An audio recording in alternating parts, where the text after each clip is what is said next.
இந்த நாளுக்காய் கர்த்தரை நான் நன்றி துதிக்கிறேன், ஸ்தோத்திரிக்கிறேன். இன்றைக்கி நம்ம 3 பேதுரு 5:6 உள்ள இந்த ஏற்ற காலத்தில் நம்ம உயர்த்தும்படி அவருடைய கரத்தில் அடங்கியிருக்கணும்னு சொல்லி அந்த வசனத்தை தான் நம்ம படிச்சிருக்கோம். அதில் நிறைய கருத்துக்கள் இருக்குது. அது அவருடைய கரத்தில் நாம் இருக்கும்பொழுது நமக்கு என்ன நடக்குங்கிறத நம்ம ஒவ்வொரு நாளும் படிச்சுட்டே வரும்போது நமக்கு ஆண்டவர் என்ன செய்தார், என்ன செய்ய போகிறார் அப்படிங்கிறத நம்ம விசுவாசித்து இன்னும் ஆண்டவருடைய பாதத்தில் அதிக நேரத்தை செலவு செய்து வசனத்தை தியானிக்கிறதுக்கு நமக்கு ஆண்டவர் உதவி செய்ய இன்றைக்கி ஜெயிப்போம். அற்புதங்களே ஆண்டவர்கிட்ட வந்து எதிர்பார்ப்போம். ஜெயிப்போம். நல்ல தகப்பனே உங்களுக்கு நன்றி செலுத்துகிற சுவாமி. எங்களுடைய வாழ்க்கையை நீங்கள் வைத்திருக்க திட்டம் நிறைவேறும் ஆண்டவரே. எங்களுடைய கரத்தில் நாங்கள் இருக்கிறோம் என்ற இந்த விசுவாசம் வரும்பொழுது மாத்திரம்தான் நாங்கள் ஆண்டவரே இந்த பிசாசின் கையிலிருந்து நாங்கள் ஆண்டவரே எங்களை விடுதலை செய்ய வளமுள்ள கரம் உங்களோடு கூட இருக்கிறது என்பதை நாங்கள் விசுவாசித்து ஜெபிக்க முடியும். அப்படிப்பட்ட ஜெபத்தை ஜெபிக்க நீங்கள் எல்லாமே கற்றுத்தரணுமா ஜெபிக்கிற சுவாமி. இந்த வசனங்களை நீங்கள் ஆசீர்வதித்தரமாக ஜெபிக்கிறோம். வசனங்களை தியானிக்கும் பொழுது எங்களோடு கூட நீ பேசணுமா ஜெபிக்கிறாங்களே. உங்களுடைய வசனங்கள் தான் எங்களுக்கு உயிர்ப்பிக்கிற வசனங்களாக இருக்கிறபடியா உங்களுடைய வார்த்தையை நாங்கள் தியானிக்கும் பொழுது தான் எங்களுக்கு விடுதலை கிடைக்கும். அந்த வசனத்தினால் நீங்கள் விடுதலை பெற்றுக்கொள்ளத்தக்கதாக எங்களுக்கு கற்றுருந்துருக்கீங்க, எங்களுக்கு எழுதி தந்திருக்காங்க. நன்றி செலுத்துகிறோம். வேதாமத்துக்காக நன்றி ஆண்டவரே. இந்த வேதத்தை அறிந்து கொள்ள பரிசுத்த ஆவியானவர் எங்களை பரிசுத்தப்படுத்தி எங்களை வழிநடத்த உடைய கருத்தில் அர்ப்பணிக்கிறோம். நாட்டிலே தியானிக்க போகிற வசனங்களையும் நீங்கள் ஆசீர்வதித்தரமாக ஜெபிக்கிறோம். எங்களுக்கு பிரயோஜனமாக இருக்கும். எங்களுடைய வாழ்க்கையிலே அதை நாங்கள் ஆண்டவரே அதை கடைபிடிக்கவும் எங்களுக்கு கற்றுத்தந்து வழிநடத்தமாக ஜெபிக்கிறோம். துதிக்கிற ஸ்தோத்திரிக்கிறோம் ஆண்டவரே. நீர் இடைபடும் எங்களோடு கூட நீ பேசணுமா ஜெபிக்கிறோம். துதிக்க நான் மாய்மேல் அம்மாக்கே செலுத்துகிறேன். ஏசு வச்சு நான் ஜெபம் நல்ல பிதாவே. நாட்களாக ஆண்டவருடைய கரத்தில் இருக்கும்பொழுது அவர் ஏற்ற நாட்களில் நம்மளை உயர்த்தும்படி அவர் கரத்தில் இருக்கணும்னு சொல்லி நம்ம அந்த வசனத்தை தான் 1 பேதுரு 5:6 வசனத்துலேருந்து தான் நம்ம தியானிச்சிட்ருக்கோம். இன்றைக்கி 91 சங்கீதத்தில் நீங்கள் தெரியும் 90, 91 வந்து மோசே ஜெபித்த ஜெபம். அப்போ அவர் எழுதியிருக்காரு. என்ன எழுதியிருக்காருன்னு பாருங்கள். சங்கீதம் 91 14 வசனத்தில் அவன் என்னிடத்தில் வாஞ்சியாக இருக்கிறபடியால் அவனை விடுவிப்பேன், என் நாமத்தை அவன் அணிந்திருக்கிறபடியால் அவனை உயர்ந்த அடைக்கலத்திலே வைப்பேன். இப்போ ஆண்டருடைய வசனம் தான் நமக்கு அவருடைய வாஞ்சையாக நம்ம இருக்கிறதுனால அவரை வந்து விடுவிப்பேங்காரு. அவருடைய நாமத்தை நம்ம அறிந்திருக்கிறபடியாக அவன் வந்து உயர்ந்த அடைக்கலத்தில் அவருடைய கரத்தில் இருக்கும் பொழுது அவருடைய வார்த்தையில் நம்ம வாஞ்சையாக இருக்கும் பொழுது அவருடைய நாமத்தை நம்ம அறிஞ்சிருக்கும் போது நம்ம உயர்ந்த இடத்துல இருக்க முடியும். அப்போ அவருடைய வார்த்தையில் நம்ம எவ்வளோ ஆழமாக இருக்கோம், அவருடைய வசனங்கள்லாம் நம்மளோட கூட பேசுது. அப்போ நம்ம அந்த வசனத்தை நம்ம எவ்வளோ தியானிக்கும், ஆண்டவர்கிட்ட எப்படி பேசி நம்ம வந்து அந்த ஆசீர்வாதத்தை சுதந்திரத்து கொள்ள போகிறோம் அப்படின்னு சொல்லி அந்த வசனங்களை தான் நம்ம தியானிச்சுட்டே இருக்கணும். வசனம் தான் நமக்கு உயிர்ப்பிக்கக்கூடிய வசனம். அப்படி தான் அவர் வந்து மோசே ஜெபிச்சிருக்காரு. ஏன்னா அவர் வந்து அவர் வாஞ்சியாக இருக்கிறவர் தான், அவர் எல்லாம் கற்றவர். அதனால சொல்லியிருக்காரு அவர் என்னிடத்துல வாஞ்சியாக இருக்குது, அவர்கிட்ட வாஞ்சியாக இருக்கிறனால விடுவிப்பேங்காரு. அவருடைய நாமத்தை அறிந்திருக்கிறப்பட உயர்ந்த அடைக்கிறதுல நம்மளை வைக்கக்கூடிய ஒரு கரம் நம்மளோட கூட இருக்கிறது என்பதை நம்ம உணர்ந்து நம்ம ஜெபிக்கும் பொழுது அந்த வசனம் நம்மளோட கூட பேசும். இப்போ நீங்கள் 1 பேதுரு 2:3 நீங்கள் பார்த்தீங்கன்னாக்கி 1 பேதுரு 2வது அத்தியாயத்தில் 3வது வசனத்தை பார்த்தீங்கன்னா நீங்கள் வளரும்படி புதிதாய் பிறந்த குழந்தைகளைப் போல திருவசனமாகிய களங்கம் இல்லாத ஞான பாலின் மேல் வாஞ்சையாக இருங்கள். இப்போ வாஞ்சை எதில் இருக்கணும்னா வசனத்தின் மேலே வாஞ்சையாக இருக்கணும்னு சொல்லி ஆண்டவர் வந்து நம்ம வந்து சொல்கிறாரு. அப்போ நம்ம மோசே ஜெபிக்காரு. அவர் எதில் வாஞ்சியாக இருந்தாருன்னு பாருங்கள், அந்த வசனத்தை தான். வசனத்தில் நம்ம விசுவாசத்தோடு நம்ம வசனத்தை நிறையா படித்து அதில் உள்ள காரியங்களை ஆண்டவர் கற்றுத்தந்து நம்மளை வளர்க்கும்போது தான் பிசாசானவன் நிறையா காரியங்களை நமக்காண்டி எதிர்த்து நம்மளுக்கு கொண்டு வருவான். இப்போ மோசையெல்லாம் பார்த்திங்கன்னா மோசைக்கு எத்தனை பிரச்சனை வந்தது, யோபுக்கு எத்தனை பிரச்சனை இருந்தது, அவங்க சகிச்சு அதிலேருந்து விடுதலை எப்படி பெற்றுக்கொண்டாங்கன்னா ஆண்டவரை தெரிஞ்சுக்கிட்டு அவரை புரிஞ்சுக்கிட்டு அறிஞ்சதுனால தான் தாவீதுக்கு வந்த பிரச்சனைகள் எல்லாவற்றிலுமே பாருங்கள் ஆண்டவரை அறிந்து கொண்டதுனால தான் அந்த அவருடைய வார்த்தைக்கு வாஞ்சியாக இருந்தது. அவருடைய பாதத்தில் அமர்ந்திருக்கிறது, அவர்கிட்ட ஜெபிக்கிறது தான் அந்த தாவீது அவங்கெல்லாம் பார்த்திங்கன்னாக்கி ஆசீர்வாதத்தை சுதந்திரத்து கொண்ட பிசாசு எத்தனையோ அவங்கெல்லாம் ஒன்றுமே செய்யாது அப்படிங்கிறதுலாம் கிடையவே கிடையாது. அவங்க வந்து ஆண்டவரோட கூட பேசுகிறவங்க, ஆண்டவர்கிட்ட ஜெபிக்கிறவங்க. மோசெல்லாம் அவரோட கூட ஆண்டவர்கிட்ட போய் பேசினால்தான். ஆனால் அவனும் பாருங்கள் ஒரு தவறு பண்ணதுக்கு பிசாசனம் பண்ணிட்டான் பாருங்கள். அப்படி எல்லாருக்கும் சோதனைகள்ங்கிறது வரும்போது நாம் ஆண்டோடைய கரத்தில் எவ்வளவுங்கிறது இருக்கோமோ அந்த வசனத்தின் மூலமாக நம்மளோட கூட பேசுகிற ஆண்டவர் நம்மளோட கூட இருக்கிறத நம்ம உணர்ந்து நம்ம ஜெபிக்கும் பொழுது தான் ஆண்டவர் நம்மளை வந்து அவருடைய கரத்தில் இருக்கோம் அப்படிங்கிற ஒரு உறுதியான விசுவாசம் நமக்கு இருக்கணும். அவருடைய கரத்தில் இருக்கிறதுக்கு வசனம் தான் வாஞ்சையாக இருக்கணும், அவருடைய நாமத்தை அறிஞ்சிக்கிட்டு இருக்கணும். அடுத்தது வந்து பார்த்திங்கன்னாக்கி சங்கீதம் 18:48 வசனத்தில் நீங்கள் பார்த்திங்கன்னாக்கி அவரே என் சத்துருக்களுக்கு என்னை விலக்கி விடுவிக்கிறவர், எனக்கு விரோதமாக எழும்புகிறவர்கள் மேல் என்னை உயர்த்தி கொடுமையான மனுஷனுக்கு என்னை தப்புவிக்கிறேன். பாருங்கள், இப்போ இது எல்லாமே வந்து நம்முடைய வாழ்க்கையில் நடக்கக்கூடியது தான். சத்துரு வந்து எல்லா இடத்துலையுமே இருப்பான். அவனை அவனை வந்து நம்ம வந்து எதிர்த்து நின்று போராடி ஜெயிக்கிறதுக்கு முடியவே முடியாது. அப்போ ஆண்டவருடைய கரம் நம்மளோட கூட இருக்கும்பொழுது, அவருடைய கரத்தில் நம்ம இருக்கும்பொழுது, நமக்கு விரோதமாக எந்த மனுஷன் வந்தாலும் சரி, எந்த பிசாசனம் திட்டம் போட்டாலும் அதுலேருந்து நம்ம தப்பி வைக்கிற ஒரு நல்ல கரம் நம்மளோட கூட இருக்குதுன்னு சொல்லி நம்ம அதெல்லாம் பார்க்கலாம். அப்போ பார்க்கும்போது நம்ம ஆண்டவருடைய கரம் தான் நம்மளோட கூட இருக்கணும். நம்ம ஆண்டவருடைய வார்த்தையில், நம்ம வசனத்தில் நம்ம வாஞ்சியாக இருக்கணும் அப்படிங்கிறத நம்ம உணர்ந்து நம்ம ஜெபிக்கும் பொழுது ஆண்டவர் நம்மளோட கூட பேசுகிறத நம்ம உணர முடியும். இதெல்லாம் தாவீதுக்கு நிறைய செஞ்ச காரியங்களில் நிறைய நீங்கள் படிச்சிங்கனாக்கி, தாவீதை பற்றி படிச்சிங்கனாக்கி உங்களுக்கு நிறைய தெரியும். அவர் வந்து பாருங்கள், ஆண்டவர் தான் எப்பவுமே ஜெபித்து போருக்கெலாம் போனாருன்னு நம்ம படிச்சிருக்கோம். நிறைய வேதத்தை படித்தவங்களுக்கு தாவீதை பற்றி நிறைய தெரிகிறதுக்கு வாய்ப்புகள் இருக்குது. அதை நீங்கள் நிறைய வாசிச்சிங்கன்னா, சங்கீதத்தை வாசித்தாலும் சரி, மற்ற அவருடைய சரித்திரத்துங்கள்லாம் படிச்சிங்கன்னா, 1 சாமுவேல் 2 சாமுவேல்லாம் படிச்சிங்கன்னா உங்களுக்கு தெரியும். அதை பாருங்கள், 2 சாமுவேல் 5, 19, 20 நீங்கள் படித்து பார்த்தீங்கன்னா, பெலிஸ்தருக்கு விரோதமாய் போகலாமா, அவர்களை என் கையில் ஒப்பி கொடுப்பீரா என்று தாவீது கர்த்தரிடத்தில் விசாரித்த போது. இப்போ கர்த்தரிடத்தில் தான் நம்ம வாழ்க்கையில் பாருங்கள், ஏதோ பிசாசான நமக்கு ஒரு சோதனை வருது.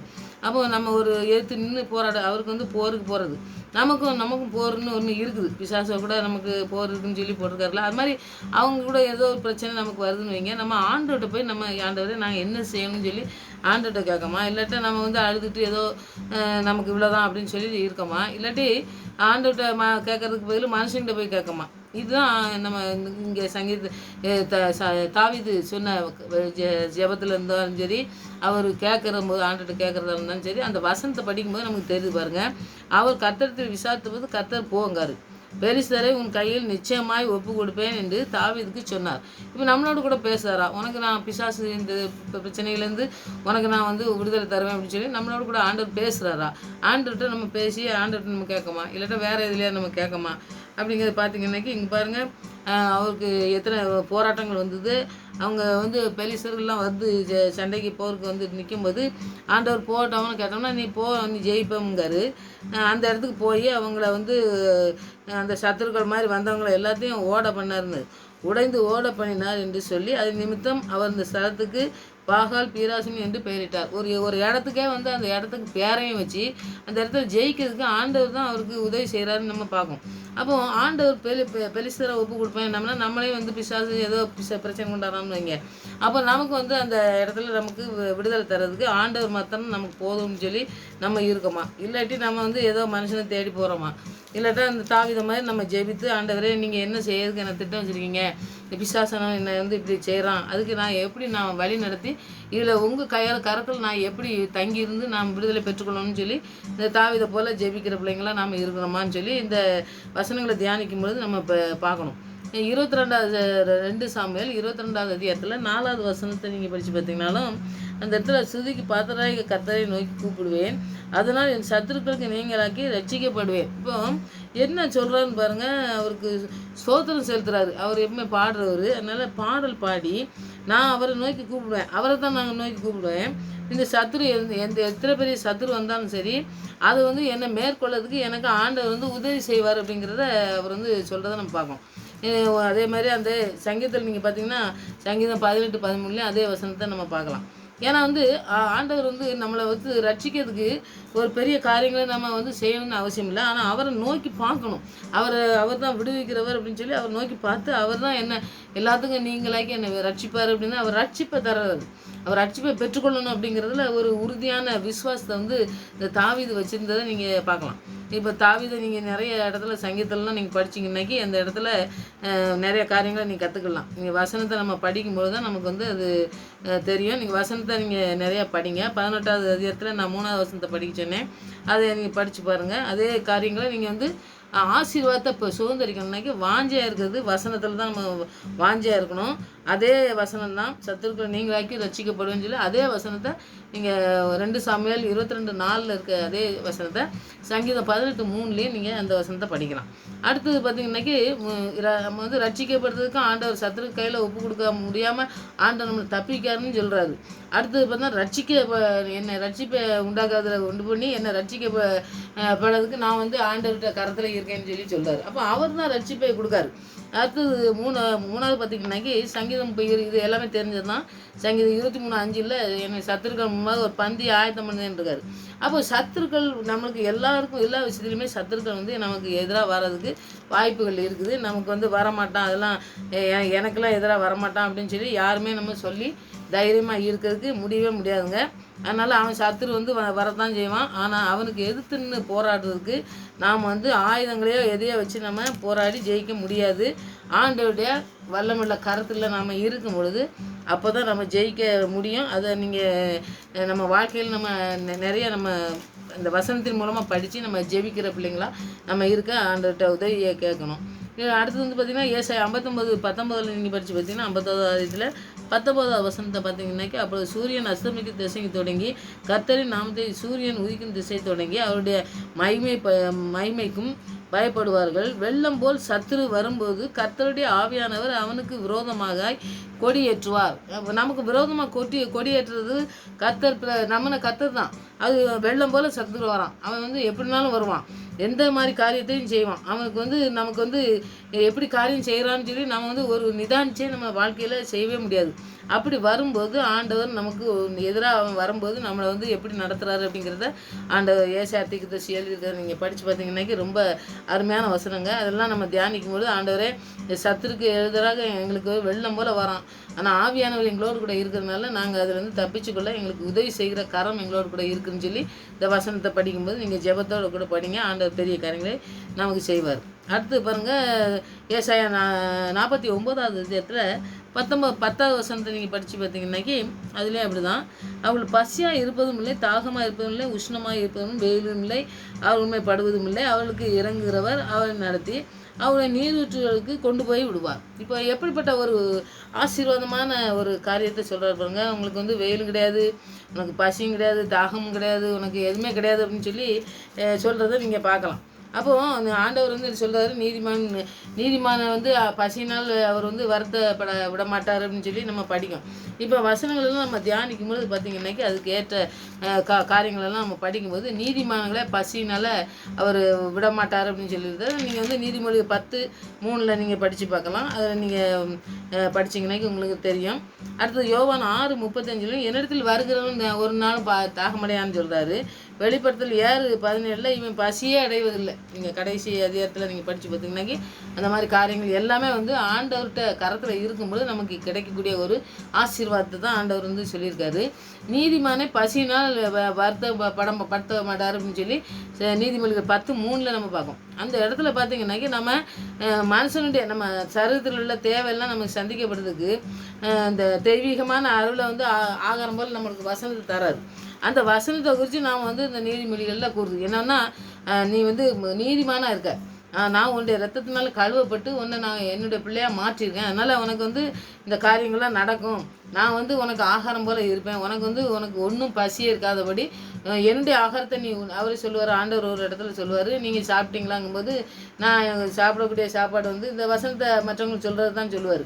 அப்போ அதுதான் நமக்கு ஆகாரமாக இருக்குதுன்னு சொல்லி ஆண்டவர் சொல்லும் பொழுது அவருடைய வாஞ்சை இருப்பது, அவருடைய வார்த்தைக்கு வாஞ்சையாக இருக்கும் பொழுது அந்த காரியங்களை நமக்கு செய்யக்கூடிய காரியங்களை ஆண்டவர் செய்கிறத நம்ம பார்க்கலாம். இப்போ வந்து பார்த்திங்கன்னா தாகமாக இருக்கேன் அப்படின்னு சொல்லி சொல்லுது. தாகமாக இருக்க கிடையாது, பசி இருக்கிறது கிடையாது அப்படின்னு சொல்லி நம்ம பார்க்கோம் அந்த இடத்துல. வெளிப்படுத்தல் 7:16 வெளிப்படுத்தல் 21:6 எல்லாம் நீங்கள் படித்து பார்த்தீங்கன்னா தாகமாக இருக்கிறவனே ஜீவ தண்ணீர் குடிக்கங்காரு, இலவசமாக குடிக்கங்காரு. அப்போ எப்போவுமே தாகம் இல்லாத தண்ணியை குடிக்கணும் அப்படிங்கிறது வந்து நமக்கு வந்து ரொம்ப முக்கியமானது. நமக்கு நம்ம டெய்லி தண்ணியை குடிச்சிட்டே இருக்கோம். அப்போ ஆண்டவர் சொல்வார், இந்த பெண்கிட்ட சொல்லுவார் பார்த்தீங்களா, தண்ணி ஜீவ தண்ணியை நான் தருவேன், என்கிட்ட தண்ணி குடிச்சாலும் நீ ஒரு நாள் தாகமே இருக்காதுங்காரு. அப்போ அவருடைய வசனம் தான் நமக்கு தாகத்தை கொடுக்கக்கூடிய அந்த காரியத்தை நம்மளை தீர்க்கக்கூடியது. அப்போ தாகமாக இருக்கவன் என்னிடத்துல வாருங்கள் அப்படின்னு சொல்லி சொல்கிறாருன்னா அவருடைய வார்த்தையில் வாஞ்சியாக இருந்து நம்ம அவருடைய எல்லாத்துக்கும் நம்ம அதை பார்க்கணும். அதை பார்த்து நம்ம செய்யும் பொழுது பார்த்திங்கன்னாக்கி அந்த இடத்துல நம்ம ஆண்டவர் என்ன செய்கிறான்னு பாருங்கள். நம்முடைய வாழ்க்கையில் எல்லா காரியங்களும் செய்தார். நம்ம வந்து நீதிமான நம்ம மாற்றி நம்மளை பசி, இந்த தாகம், உஷ்ணம் எதுவுமே நம்மளை வந்து பாதிக்கப்படுதல்னா வெளிப்படுத்தல கடைசியில் அது அந்த இடத்துல வரும் வசனம். இப்போ நீங்கள் பார்த்தீங்கன்னாக்கி சில வேளையில் நமக்கு பிரச்சனைகள் வருது. யாருக்கு? நீதிமானாக இருக்காங்க, அவங்களுக்கு கூட பிரச்சனை வருது. ஏன்னா நல்லா அவங்க பரிசுத்தமானா இருக்காங்க, அவங்களுக்கு கூட பிரச்சனை வருதா ஏன் அப்படின்னு சொன்னோம்னாக்கி அது வந்து ஆண்டவர்கிட்ட நம்ம உறுதியான நம்பிக்கை வச்சு நம்ம பிள்ளையாக இருக்கும்போது நமக்கு வந்து அவர் வந்து கைவிடவே போக மாட்டார். ஏன்னா நாம் தான் சில வேளையில் நம்ம வந்து தவறி போகிறதுக்கு நம்ம வந்து அவருடைய வார்த்தையிலையோ உறுதியாக இல்லாமல், அவருடைய நம்பிக்கை இல்லாமல், அவருடைய பிள்ளையாக இருக்கோன்னு சொல்லி கூட அவருடைய கரத்தில் இருக்கோங்கிறத நம்ம மறந்துட்டு நம்முடைய வாழ்க்கையில் நாம் தவறு செய்யும்போது தான் நாம் விழுந்து போகிறோமே வெளியே, ஆண்டவர் ஒரு நாளும் கூட நம்மளை கைவிடவே மாட்டார். அவருடைய பிள்ளையாக நம்மளை எடுத்து நம்மளை பயன்படுத்தணும்னு அவர் வச்சுருக்கும்போது அவர் ஒரு நாள் நம்மளை கைவிடுவதே கிடையாது. அவர் நம்மளை ஒரு நாளும் கைவிட மாட்டார். அவர் வந்து இந்த குறைவில்லாத வாழ்க்கையை தான் நமக்கு தந்திருக்காரு. பசி இல்லை, தாகம் இல்லை, உஷ்ணம் இல்லை, வெயில் இல்லைன்னு சொல்லி ஏசாயா 49:10 படித்தோம் பார்த்தீங்கன்னா, அதில் வந்து ஆண்டவர் கொண்டு போய் விடுறதை நீரூற்று கொண்டு போய் விடுவார்னு சொல்லி போட்டுருக்கு. அப்போ ஆண்டவர் நம்மளை கொண்டு ஒரு பெரிய ஆசீர்வாதத்தை தான் வைக்கணும்னு சொல்லியிருக்காரு இல்லையா. அவருடைய கரத்தில் இருக்கும்போது நாம் வந்து வழி தவறி போகும்பொழுது தான் நம்ம தவறுகள் செய்யும் பொழுது அதனால் நாம் வந்து சில காரியங்களில் நம்ம தவறி விழுகும். ஆனால் ஆண்டவர் எப்போவுமே நம்மளோடு கூட இருந்தார்னா அவருடைய கரம் நம்மளோடு கூட இருந்து நம்மளை நடத்தக்கூடிய காரியங்களை செய்யும் பொழுது அவர் பெரிய காரியங்களை செய்ய தான் செய்கிறார். அவர் வந்து சில காரியங்களில் நம்ம வந்து ஆண்டவரை நம்ம உயர்த்துறதுக்கு அவர் எப்படிப்பட்டவர்னு தெரியுறதுக்காண்டி சில காரியங்களை நாம் படிக்கலாம். யோவான் 6:35 பார்த்தீங்கன்னாக்கி எப்போவுமே நான் சொல்லி ஆண்டவரை பற்றி அவரே சொல்லுவார். அந்த இடத்துல நீங்கள் ஒரு 6 காரியத்தை நீங்கள் பார்க்கலாம். நான் உலகத்துக்கு ஒளியாக இருக்கிறேன்னு சொல்கிறார் ஃபஸ்ட்டு. அவர் தான் ஒளியாக வந்தவர். அதனால் நம்முடைய வாழ்க்கையில் ஒளியை தர்றதுக்கு அவர் மாத்திரம்தான் போதுமானவராக இருக்கார். அதனால் அந்த ஒளியை பெற்றுக்கொள்றதுக்கு ஆண்டவர்கிட்ட ஜெபிக்கணும். அடுத்தது நானே வாசல்ங்காரு. அவர் தான் எல்லாத்துக்கும் நமக்கு வழியை காட்டக்கூடியவர். இந்த வழியை போ அப்படின்னு சொல்லி நம்மளை காட்டக்கூடிய ஒரு நல்ல தகப்பன் இருப்பார்னா அவர் ஒருத்தர் தான். மற்றவங்களாம் வழி காட்டினான்னு போனோம்னாக்கி எங்கேயும் போய் உள்ள தட்டிடுவான். அதனால் ஆண்டவர் நீங்களே வாசலாக எனக்கு இருந்து எனக்கு வழியை காட்டுங்க ஆண்டவரே அப்படின்னு சொல்லி நம்ம ஜெபிக்கிற பிள்ளைங்களாக இருக்கணும்னு சொல்லி நம்ம இந்த வசனத்தை தியானிக்கலாம். அடுத்து நானே நல்ல மேய்ப்பன். அவரை போல் மேய்ப்பன் யாருமே கிடையாது.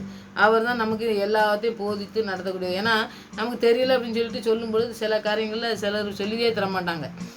என்ன ஓயாமல் கேட்டுகிட்டே இருக்கான் அப்படின்னு சொல்லி சிலர் வந்து தட்டி கழிக்கிறதுக்கு வாய்ப்பு இருக்குது. ஆனால் ஆண்டவர் வந்து அப்படி கிடையவே கிடையாது. நீங்கள் பாத்தில் இருந்து பாருங்கள். அவர் நமக்கு தெரியாத காரியங்களை ஆண்டவரே சொல்லித்தாங்கன்னு சொல்லும்போது அவர் வந்து எவ்வளோ அருமையாக சொல்லி தருவதை நான் என்னுடைய வாழ்க்கையெல்லாம் பார்த்துருக்கேன். அதனால் நீங்களும் வந்து ஆண்டவருடைய பாத்தில் நம்ம வசனங்களுக்கு சில அர்த்தங்கள் தெரியலன்னு வைங்க, அந்த வசனத்தை நம்ம வச்சு ஆண்டவரே இந்த வசனத்துக்கு எனக்கு சரியான பாதையை காட்டுங்க ஆண்டவரே, எனக்கு இதுக்கு அர்த்தம் சொல்லித்தாங்க, எனக்கு இன்னும் ஆழமாக சொல்லித்தாங்க, நீங்கள் என்னை ஆழமாக சொல்லி தந்து இந்த வசனங்களில் என்னை வந்து இன்னும் அதிகமாக தியானிக்கிறதுக்கு நம்மளுடைய பாத்தில் இருக்கிறதுக்கு எனக்கு கற்றுத்தாங்க ஆண்டவரேன்னு சொல்லி நம்ம கேட்கும்போது ஆண்டவர் நல்ல மேய்ப்பனாக இருந்து நம்மளை வழி நடத்துதல் நம்மளுடைய வாழ்க்கையில் பார்க்க முடியும். மற்றவங்களுக்கும் ஆசீர்வாதமாக வழி நடத்துவார். அடுத்தது 4வது நானே உயிர்த்தெழுதலும் ஜீவனுமாக இருக்கிறேன். அவர் தான் உயிர்த்தெழுந்தவர். ஜீவனோட இருக்கிற ஒரே தகப்பன் நம்ம தகப்பன் தான். யாருமே மரித்து யாருமே உயிர்த்தெழவே செய்யலை. நம்முடைய ஆண்டவராக இயேசு கிறிஸ்து தான் உயிர்த்தெழுந்து இன்றைக்கும் 3ஆவது நாளில் இன்றைக்கும் உயிரோடு நம்மளோட கூட பேசுகிற தேவனாக இருக்கார். அதனால் அவர் தான் உயிர்த்தெழுதலும் ஜீவனுமாக இருக்கார். 5வது நானே வழியும் சத்தியமும் ஜீவனுமாக இருக்கிறேன். அவர் தான் வழி, அவர் தான் சத்தியம், அவர் தான் ஜீவன். எல்லாமே நமக்கு நம்முடைய வாழ்க்கையில் எல்லாமே அவர் தான் இருக்கார் அப்படின்னு சொல்லி நம்ம அர்ப்பணித்து ஜெபிக்கும் பொழுது ஆண்டவர் நமக்கு வழிகாட்டுறவரா, நமக்கு எல்லாத்தையும் சத்தியத்தை போதித்து நடத்துகிறா, நமக்கு ஜீவனை கொடுத்து நம்ம ஜீவனை கொடுத்துருக்கிறதே அவர் தான். அவருக்காக வாழறதுக்கு நம்ம அர்ப்பணிக்கும் பொழுது அவர் அதையும் நடத்துறதுக்கு நம்மளை வழிநடத்த வல்லமுள்ள தேவனாக இருக்கார். 6வது நானே மெய்யான திராட்சை செடி. நீங்கள் கொடியை, நாங்கள் வந்து செடி அப்படிம்பாரு. அப்போ அதில் கொடியில் படர்ந்து நம்ம கனி கொடுக்குற பிள்ளைகளாக மாற்றுறதுக்கு மெய்யான தேவன் நம்முடைய நல்ல தகப்பன் தான். அவரை நோக்கி நம்ம கேட்டு அதை நம்ம பெற்றுக்கொள்ளணும். அவர் நமக்கு எல்லாவற்றையும் செய்து முடிக்க வல்லமுள்ள தேவனாக இருக்கார். அடுத்து வந்து பார்த்திங்கன்னா கடைசியாக ரோமர் 8:36 இது எல்லாமே தெரியும். 39 வரைக்கும் நீங்கள் தெரியும், எல்லாருக்குமே தெரியக்கூடிய காரியங்கள் தான். நான் உபத்திரவம், வியாகுலம் எல்லாத்தையும் வந்து அவர் வந்து இந்த வேதனையை பற்றி சொல்லிகிட்டே வர்றார் பார்த்தீங்களா. அந்த வேதனையை பற்றி சொல்லும் பொழுது நாம் வந்து நம்ம அந்த வேதனையில் போகும்பொழுது பவுல் வந்து ஏன் அதுலேருந்து விடுதலை தான் பெற்றுக்கொண்டார். அதில் வந்து விழுந்து போகலை அவர். ஏன்னா எத்தனையோ போராட்டங்கள் அவருக்கு வந்தது. ஊழியத்துக்குன்னு அர்ப்பணித்த பொழுது அவருக்கு வந்து வந்த போராட்டங்கள் வந்து நிறைய காரியங்களில் வந்ததுனால தான் அந்த காரியங்களை அனுபவித்து தான் அவர் வந்து சொல்கிறத நம்ம பார்க்கோம். ரோமர் 8வது இதில் 36லேருந்து 39 வரைக்கும் நீங்கள் படித்து பார்த்தீங்கன்னா நீங்கள் அதை ஃபுல்லாக படிச்சிங்கனாக்கி நல்லது நான் நினைக்கிறேன். ஏன்னா நான் சொல்கிறத விட நீங்கள் படித்து அதில் ஜெபிங்க. ஆண்டவர் அதில் பெரிய காரியங்களை நமக்கு கற்று தருவார். ஏன்னா அவருக்கு எத்தனை காரியங்கள் போராட்டங்கள் வந்திருக்குன்னு பாருங்கள். அடி அவர் பாரு எத்தனை காரியங்களில் அவர் விழுந்து போகிறாருங்கிறத அப்படியே எல்லாத்தையும் எழுதியிருக்காரு. ஆனால் கிறிஸ்துவின் அன்பை விட்டு என்னை பிரிக்கவே முடியாது அப்படிங்கிறத சொல்கிறார். மனுஷன் என்ன தான் எவ்வளோ தான் சோதனை வேதனை என்னெல்லாம் வந்தாலும் சரி, அதை வச்சு நான் என்ன செய்ய மாட்டேன், ஆண்டவர் என்னை அதை விட்டு பிரிக்கவே முடியாது. நாம் ஏதாவது ஆவிக்குரிய வாழ்க்கையில் நம்ம தோல்வி அடைஞ்சால் அது தேவனுடைய கிருபையும் அன்பும் இல்லாதனால தான் அது அப்படி நடந்திருக்கு அப்படின்னு சொல்லி நம்ம நினைக்கிறது தவறுங்க. நாம் ஆண்டவருடைய இயேசு கிறிஸ்து மேலே நிலைத்திருப்பதை குறித்து நாம் கொஞ்சம் அசட்டையாக இருக்கலாம். இல்லாட்டா இது என்ன பெருசாக நமக்கு செய்ய போகிறார் அப்படிங்கிற ஒரு காரியங்களில் நாம் ஆண்டவரை பற்றி ஏதோ ஒரு முழுமையான அந்த அர்ப்பணிப்பில் இல்லாமல் இருக்கும் பொழுது நம்ம தோல்வி அடைகிறோம் நம்மளுடைய வாழ்க்கையில். இல்லாட்டா நமக்கு தோல்வி அடைகிறதுக்கு ஆண்டவர் ஒரு நாளும் அவருடைய பிள்ளையா அவருடைய நீதிமானாக மாற்றிட்டு அவர் ஒரு நாளும் கைவிட்டு அவர் ஒரு நாள் நம்மளை கைவிடுதா தேவன் கிடையாது. அதனால் இவருக்கு எத்தனையோ சோதனைகளை நீங்கள் 39வது வசனம் வரைக்கும் நீங்கள் படித்து பார்த்தீங்கன்னா ரோமரில் நிறையா காரியங்களை நீங்கள் கற்றுக்கலாம். அத்தனை காரியங்கள்லேயும் என்னை அன்பை விட்டு என் கர்த்தராகிய இயேசு கிறிஸ்துவின் தேவனுடைய அன்பை விட்டு நாம் பிரிக்க மாட்டாதென்று நிச்சயித்திருக்கிறேன்னு சொல்லி அவர் சொல்கிறாரு. அப்போ நாம் எப்படி இருக்கோம்?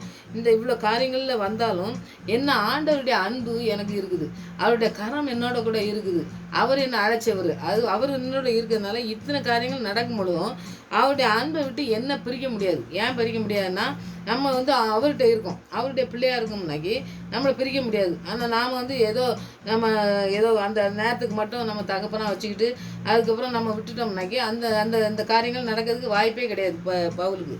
அப்போ ஏன் அப்படி எழுதியிருக்காருன்னா அவ்வளோ காரியங்கள்லையும் என்னை அன்பு கூறுதவர் அவர் அன்பு கொடுத்தாரு, என்கிட்ட அன்பு வச்சுருக்காரு, என்னை பிள்ளையாக மாற்றிருக்காரு, அவர் அழைச்சிருக்காரு, அவருடைய கரத்தில் வச்சுருக்காரு. அதனால் அவருடைய அன்பை விட்டு என்னை ஒருத்தரும் பிரிக்க முடியாதுன்னு சொல்லி கடைசியில் எழுதுகிறாரு. அந்த மாதிரி நம்முடைய வாழ்க்கையில் பார்த்திங்கன்னா எந்த காரியங்கள் வந்தாலும் ஆண்டோடைய கரம் நம்மளோட கூட இருக்குது, நம்மளை நடத்த முடியும். அவர் அவருடைய வார்த்தையில் நம்ம வாஞ்சியாக இருக்கணும். அவருடைய நாமத்தை அறிஞ்சு அவருடைய துதிக்கிற பிள்ளைங்களாக இருந்து தாவீதை போல் ஜெயத்தை பெற்றுக்கொள்ள நம்ம அர்ப்பணிக்கணும். அர்ப்பணித்து நம்ம ஜெபிக்கும் பொழுது ஆண்டவர் நம்மளையும் பயன்படுத்துவார். மற்றவங்களுக்கு ஆசீர்வாதமாக இருக்கிறதுக்கு நம்மளை பயன்படுத்தணும். அதுதான் நம்ம முக்கியமாக நம்ம தாவீதெல்லாம் ஜெபிக்கும் பொழுது பார்த்திங்கன்னா அப்படி தான் ஜெபிக்காரு. மோசே அப்படி தான் ஜெபிக்காரு. அவங்க வீட்டுக்கு அவங்க குடும்பத்துக்கு அப்படின்ட்டு இருக்கல, எல்லாம் மக்களுக்காண்டி நிறைய செஞ்சு நிறைய அவங்க வாழ்க்கையிலலாம் நிறைய செய்கிறத நம்ம பார்க்க. மோசே எல்லாம் பாருங்கள் 40 வருஷம் வனாந்தரத்தில் இந்த மக்களெல்லாம் கூட்டிகிட்டு போகிறாரு, இஸ்ரவேல் மக்களை. அப்படிலாம் செய்யும் பொழுது பார்த்திங்கன்னாக்கி எத்தனையோ கஷ்டங்கள் வந்தது. ஆனால் கஷ்டங்கள் வரும் பொழுது அவங்க அழுதுட்டு அப்படியே உட்காரலாம் நம்மளை மாதிரி. அவங்க உடனே ஜெபிச்சாங்க, ஆண்டவர்கிட்ட ஆசீர்வாதத்தை சுதந்திரிச்சு கொண்டு வாழ கற்றுக்கிட்டாங்க. அதுபோல் நம்முடைய வாழ்க்கையிலையும் கற்றுக்கிட்டு ஆண்டோடைய நாமத்தை அவருடைய கரத்தில் நம்ம இருக்கோம் அப்படிங்கிற ஒரு காரியத்தை நம்ம கற்றுக்கொண்டு நம்ம வாழ்க்கையில் நம்ம கடைபிடிச்சு வாழும்பொழுது அவருடைய வல்லமையில் இந்த அந்த பராக்கிரமமான கரம் நம்மளோட கூட இருக்குது. அவர் முழுவதுமாக நம்மளை நடத்துவார். நம்முடைய வாழ்க்கையில் எல்லாத்தையும் அவருடைய கரத்தில் நாங்கள் அர்ப்பணிக்கும். ஆண்டவரை உங்கள் கரத்தில் நீங்கள் எல்லாவற்றையும் நீங்கள் நடத்துங்க அப்படின்னு சொல்லி நம்ம அர்ப்பணித்து ஜெயிப்போம். அவருடைய அன்பை விட்டு நம்மளை ஒரு நாளும் ஒருத்தரும் பிரிக்கவே முடியாது. அவருடைய அன்பில் இன்னும் அதிகமாக நிலைச்சி நிற்கிறதுக்கு அவருடைய கரத்தில் இருக்கிறதுக்கு இந்த வசனங்களை நம்ம தியானிப்போம். கர்த்தர் பெரிய காரியங்களை உங்களுடைய வாழ்க்கையிலையும் செய்வார். பிள்ளைகளை அர்ப்பணிங்க, ஆசீர்வாதத்தை பெற்றுக்கொள்ள இந்த நாட்களில் ஆண்டவர் பெரிய காரியங்களை செய்வார்னு சொல்லி இந்த வசனங்கள்லாம் தியானிங்க, ஜெபிங்க, கர்த்தர்கிட்ட அர்ப்பணிங்க. அவருடைய கரத்தில் இருக்கிறோம் அப்படிங்கிற ஒரு உறுதியான விசுவாசத்தில் நாம் அவருடைய பாதத்தில் வரும் பொழுது ஜெபிக்கும் பொழுது ஆண்டவர் பெரிய காரியங்களை நம்முடைய வாழ்க்கையிலும் செஞ்சு நம்முடைய வாழ்க்கையிலையும் அற்புதத்தை செய்வார். அவருடைய நாமத்தை மகிமைப்படுத்த இந்த நாட்களில் செய்வார்னு சொல்லி நான் விசுவாசிங்க. நீங்களும் விசுவாசத்தோடு ஜெபிங்க, கர்த்தர் பெரிய காரியங்களை செய்வார். ஆமாம்.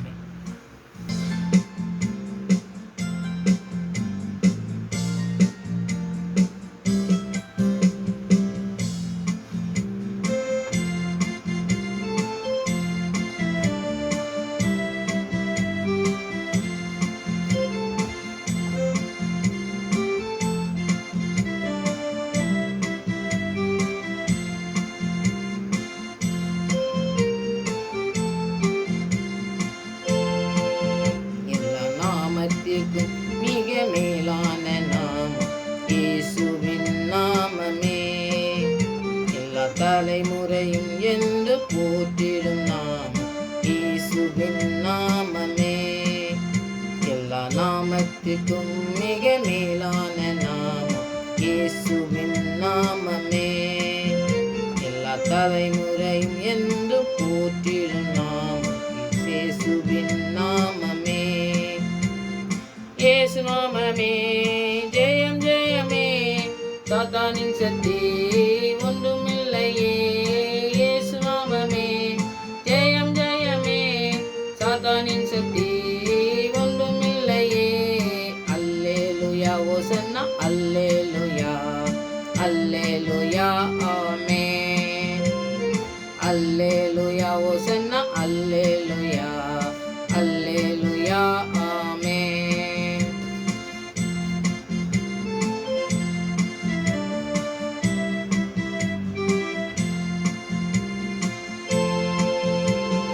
பாவத்திலிருந்து ரட்சித்ததே இயேசுவின் நாமமே.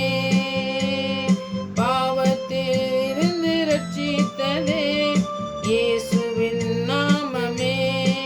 நித்திய நரகத்திலிருந்து விடுவித்ததே கிறிஸ்தேசுவின் நாமமே. நித்திய நரகத்திலிருந்து விடுவித்ததே கிறிஸ்தேசுவின் நாமமே. இயேசு நாமமே ஜெயம் ஜெயமே, சாத்தானின் சக்தி ஒன்றுமில்லையே. இயேசு நாமமே ஜெயம் ஜெயமே, சாத்தானின் சக்தி ஒன்றுமில்லையே. அல்லேலூயா ஓசன்னா அல்லேலூயா, அல்லேலூயா ஆமென். அல்லேலூயா ஓசன்னா அல்லேலூயா, அல்லேலூயா ஆமென்.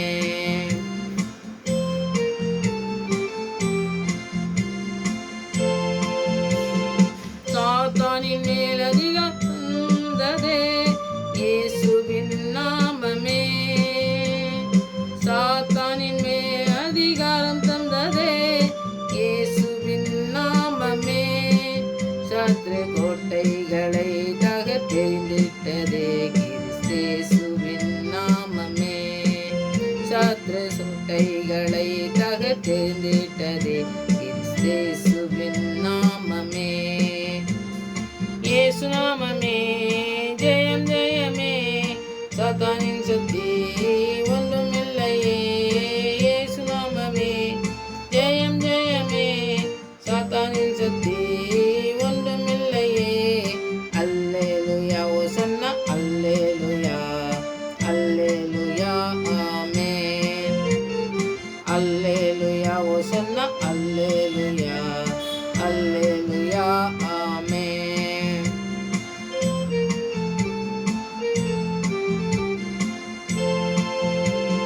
சரீர வியாதிகளை குணமாக்குதே இயேசுவின் நாமமே.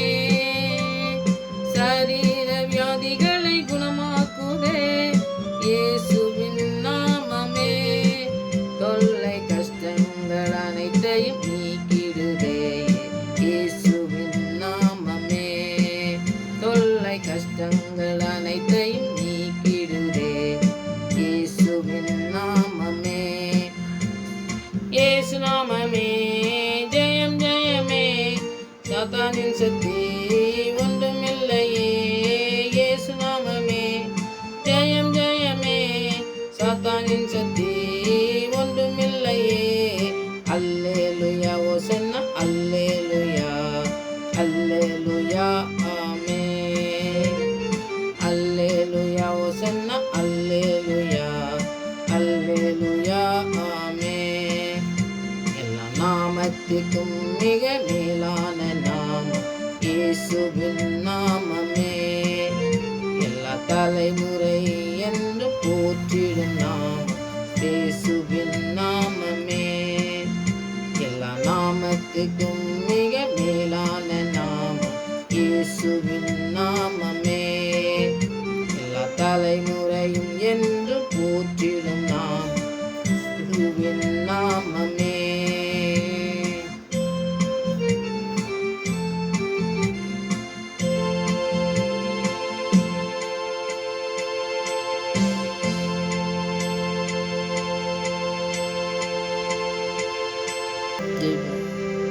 பலிபீடத்தில் என்னை பணித்தேனே இந்த வேளை அடியேனும் திரு சித்தம் போல ஆண்டு நடத்திடுமே. அடியேனும் திரு சித்தம் போல ஆண்டு நடத்திடுமே. கல்வாரியின் அன்பினையே கண்டு விரைந்தோடி வந்தே. கல்வாரியின் அன்பினையே கண்டு விரைந்தோடி வந்தே.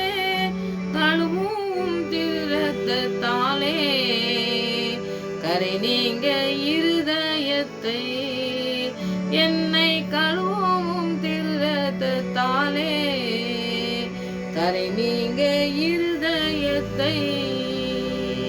ஆம் சுவாமி, உங்களுடைய பரிசுத்த ரத்தத்தினால் எங்களை கழுவி உங்களுடைய பிள்ளையா மாற்றிருக்க நன்றி செலுத்துகிற சுவாமி. உங்களுடைய கரத்திலே இருக்கிறோம் என்ற அந்த விசுவாசத்திலே நாங்கள் பலப்பட எங்களுக்கு கிருபை செய்யுங்க சுவாமி. நன்றி செலுத்துகிறோம்.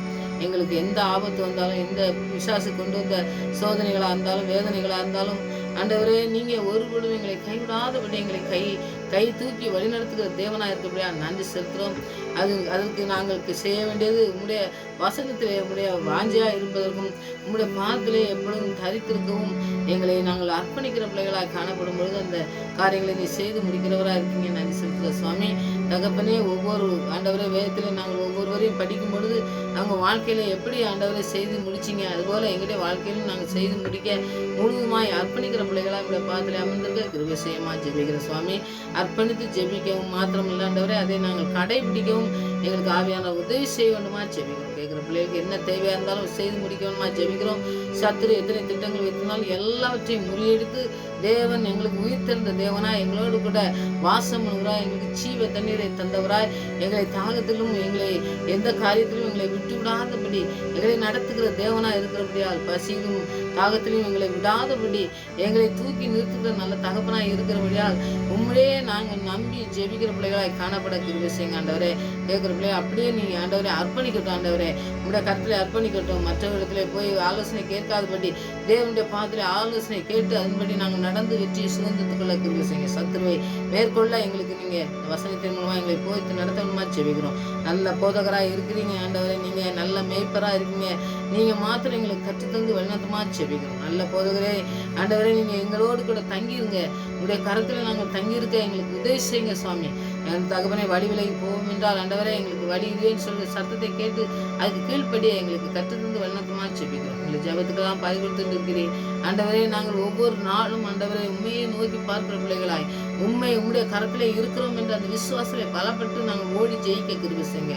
சூழ்நிலையை நாங்கள் பார்த்து உட்கார்ந்து விடாதபடி சூழ்நிலையை மாற்றுகிற தகப்பன் என்னோடு கூட இருக்கிறார், எங்களோடு கூட இருக்கிறார் அந்த விசுவாசத்தை கேட்கிற பிள்ளைகளுக்கு ஒவ்வொருவர்களையும் தந்து வழிநடத்தத்தக்கதாய் இந்த கரத்திலே அர்ப்பணிக்கிற சுவாமி. எங்களுடைய சோதனை நேரத்தில் வேத நேரத்திலே ஆண்டவரே நாங்கள் எப்படி உம்முடைய ஆண்டவரே உங்களுடைய வசனத்தில் நாங்கள் வாஞ்சா இருக்கிறோம் என்ற அந்த காரியங்களை நாங்கள் ஆண்டவருக்கு இன்னும் அதிகமாக கற்றுக்கொள்ளத்தக்கதான கிருபையை நீ தந்து வழிநடத்தமா ஜெபிக்கிற சுவாமி. உடைய கிருபையினால் மூடி மறைத்துக்கொள்ளும். உடைய பரிசுத்த இரத்தத்தினால் எங்களை கழுவி பரிசுத்தப்படுத்தும். உடைய பரிசுத்த ஆவினால் நிறைத்து ஒவ்வொரு நாளும் போய்த்து எங்களை நடத்தி செல்கிற தயவுக்காக நன்றி. இன்னும் அதிகமாக நடத்தி செல்லவும் உடைய பாதத்தில் அமர்ந்திருக்கவும் எங்களுக்கு கற்றிருந்து வழிநடத்தமா ஜெபிக்கிறோம். உடைய கருத்தில் அர்ப்பணிக்கிற சுவாமி. எங்கள் ஜெபத்துக்கெல்லாம் பதில் கொடுத்து நன்றி. இன்னும் அதிகமாய் எங்களோடு கூட நீ பேசி வழிநடத்தமா ஜெபிக்கிறோம். உடைய கருத்தில் அர்ப்பணிக்கிறோம். நீங்களே ஆளுகை செய்து எங்களை வழிநடத்தமா ஜெபிக்கிறோம். துதிக்கான மகிமெல்லாம் அமர்ந்து செலுத்துக்கிறோம்.